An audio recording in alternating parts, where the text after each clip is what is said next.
Mazel tov! Greetings, fancy fish. Now, if you watched my last video, you might be wondering, Jarrett, yes? Didn't you tell us you were gonna hit 50,000 words? Yes. Didn't you tell us you were gonna film every day? Yes. Did you?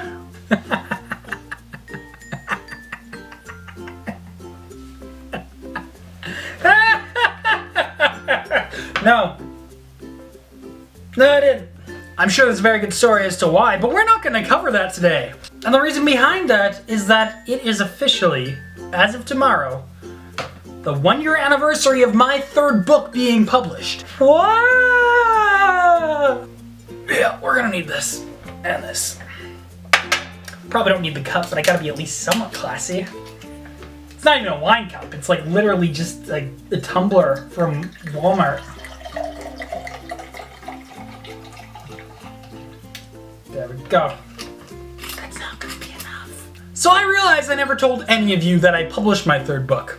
Heck, actually for all of my releases I've never made a video saying, I put this book out into the world. This is probably the most direct sort of thing I've done. That's really pathetic, honestly. What is this channel even for? Even when I released it, I didn't announce it on Facebook. I didn't post about it on Twitter. In fact, I don't think I've shared about it anywhere. You can find it on my website under the books section, and you can find it on Amazon.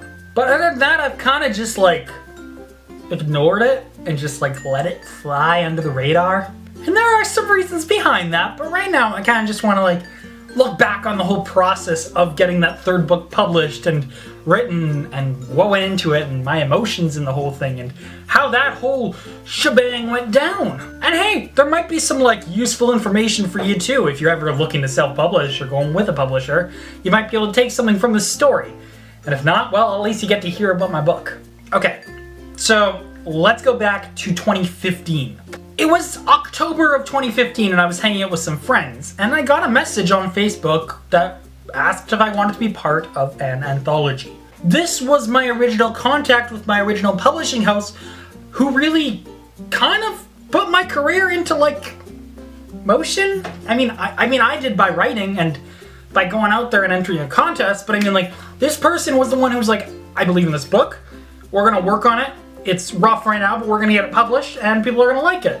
Now this person and me, we hadn't really talked in like a year and a half, but they reached out to me and they're like, hey, I'm getting together 16 authors and we're going to each write a book in this world, and that world would be known as Othala later on, and it's all gonna be these dystopian witch romance novels. And me, I was like, hey, that sounds awesome, you know, it's like a good opportunity.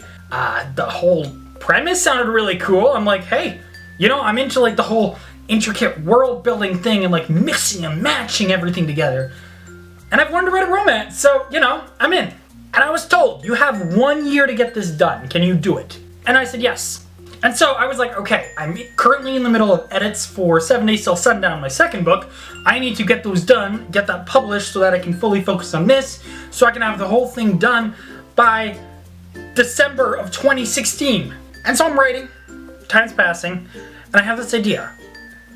I'm like, what if a witch was dating a demon? It started as kind of like this just like thing that bounced around in my head, and I'm like, no, that actually sounds really cool. Like, she accidentally summons a demon, and she starts falling in love with this demon, and I'm like, that is a cool idea.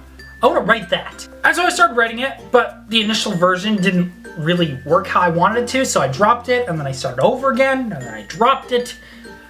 Probably about 40,000 words just thrown away. I was just like, no, this isn't working. This isn't what I want to write. I'm going to try again. And so I start again. I have about 7 months left to totally write the book, edit it. I'm starting to panic at this point because I'm like, I have to get this done. And so as I'm nearing the end of my 1st draft, I book an editor who is in the approved editor list. And I edit the book. Now here's the thing. The book I wanted to write and the book I wrote share basic similarities, but they aren't the same book. You see, that initial idea I had for a book is still in my head. I'll probably never write it, but it's there. And so, the date I'm supposed to have everything done and out comes, and it goes. Now, I was the 2nd last person in this anthology that was supposed to publish. Like, they got published on a weekly schedule. I wasn't the only one who was delayed, okay? So I'm not like the worst. There were other circumstances. But I was late. And so I'm rushing. I'm like, I have to get these edits done. I don't have time for all this. This is madness. And on the 4th, I finally do my final edits and I publish it. Now with any other book, I would have been tweeting about it. I would have been Facebooking. I would have been like, hey guys, I have this sweet book. I'm excited. Come read it, please. And like I said earlier, it's because the book didn't match what I had in my head. Now it's taken me this full year to fully come around to really liking the book. I mean, I never disliked it. I always liked the story. I always liked the characters. But I wanted more time.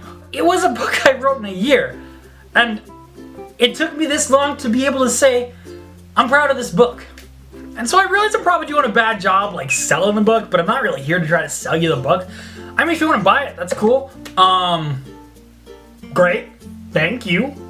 But if you don't, okay, whatever. You know, I'm just sharing my experiences here.